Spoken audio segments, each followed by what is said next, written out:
Good morning, my dear children. Welcome to today's virtual session of 8th Standard Geography. I hope you are all fit and fine at home. Let us begin today's session with the quote: all that we are is the result of what we have thought. Children, whatever we receive is the result of our thoughts. All the achievements are the result of our attitude and power of thinking. Miracles takes place in our mind, so think high and work hard. Do not take rest until you achieve your goals. Children, today I would like to continue the topic structure of ocean floor. Still now, in this topic, you came to know that continents and ocean are a part of the lithosphere and hydrosphere respectively. I discussed about lithosphere and hydrosphere in detail. Also, you came to know about the ocean floor and the structure of ocean floor. As we go away from the coast, the structure of the ocean floor changes. That also I discussed in my last video. You came to know about the continental shelf. What is continental shelf? The land near the coast and submerged under the sea is called continental shelf. This is the shallowest part of the ocean bed. It is also called submerged coastland. Its slope is gentle. Also, I discussed about continental slope. After the extent of continental shelf is over, the slope of the seabed becomes steeper, and this is called continental slope. You came to know about the abyssal plain. Beyond the continental slope lie the abyssal plains, which are the flat part of the seabed. Then I discussed about the mountain ranges and plateaus. The hills and mountains found on the ocean bed are called submerged hills and mountains. Here I have given you the example. I have given you the example of Andaman and Nicobar Islands and also the Chagos Plateau in the Indian Ocean. Then I discussed about the marine deeps and marine trenches. On the ocean bed, there are some landforms which are deep, narrow and steep. They are called marine deeps and trenches. Here I have given you the example of the Mariana Trench, which is in the Pacific Ocean, and it is the deepest trench in the world. Its depth is around 11,034 meters. Children, today I would like to continue the topic from marine deposition. So, you should open your geography textbook. You should open page number 25 and listen to me carefully.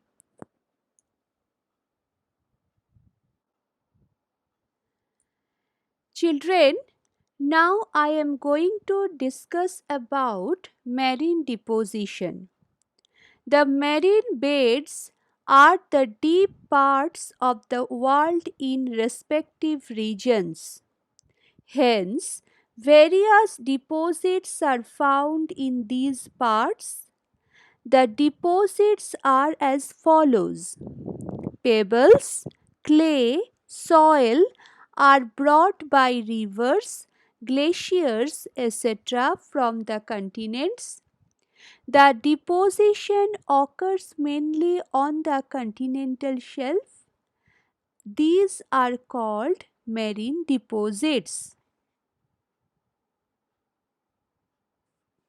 So, children, what you have come to know about marine deposition? That the rivers and glaciers flowing from the continent bring pebbles, clay, soil, etc. with them and they meet sea or ocean.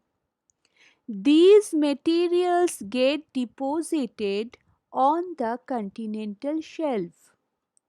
The deposits are known as marine deposits due to pressure of sea water and deposition of the layers over the layers of sediments. Sedimentary rocks are formed. Children, do you have any idea about sedimentary rocks? Sedimentary rocks are types of rock that are formed by the accumulation or deposition of small particles and subsequent cementation of mineral or organic particles on the floor of oceans or other bodies of water at the earth's surface. Sedimentation is the collective name for processes that cause these particles to settle in place.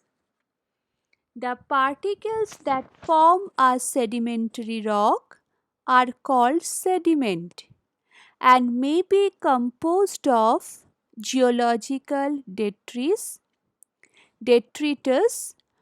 or biological detritus. Before being deposited, the geological detritus was formed by weathering and erosion from the source area and then transported to the place of deposition by water, wind, ice, mass movement, or glaciers, which are called agents of denudation.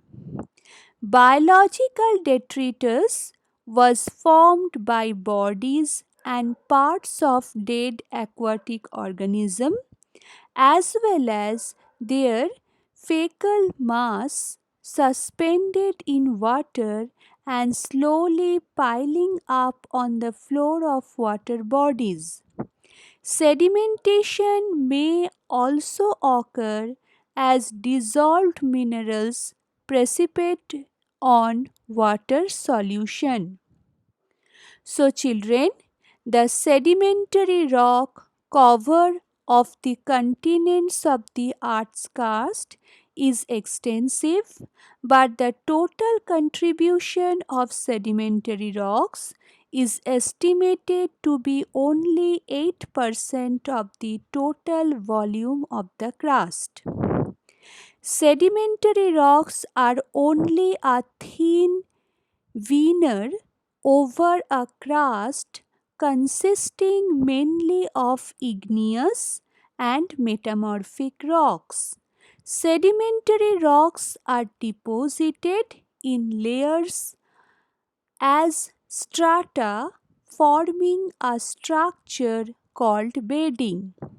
The study of sedimentary rocks and rock strata provides information about the surface that is useful for civil engineering, for example, in the construction of roads, houses, tunnels, canals, or other structures.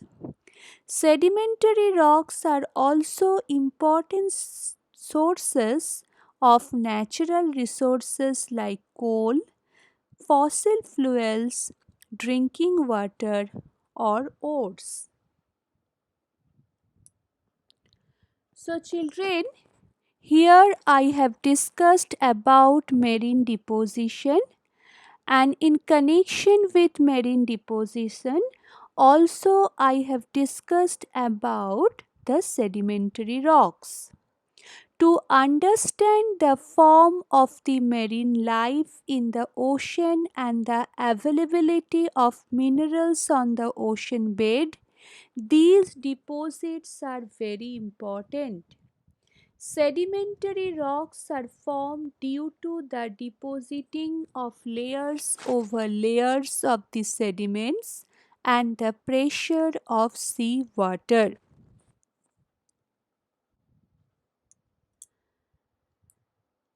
Now, the next one, that is marine ooze. Lava and ash erupting out of volcanic eruptions is also found here. Fine soil particles are deposited on a large scale. Remains of marine plants and animals are mixed in these deposits. The mixture is made up of fine particles and lies in the form of fine clay. This is around 30% of the deposit. These are called marine ooze.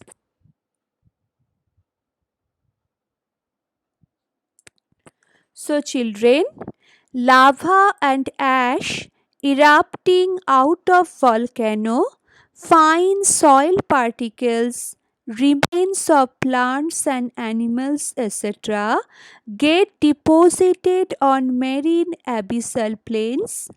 The deposits of these materials on the abyssal plains are known as marine ooze. Marine ooze are in the form of fine clay. So, children, you have come to know about marine deposition and marine ooze, and to understand the form of the marine life in the ocean, the availability of the minerals on the ocean bed, these deposits are very important.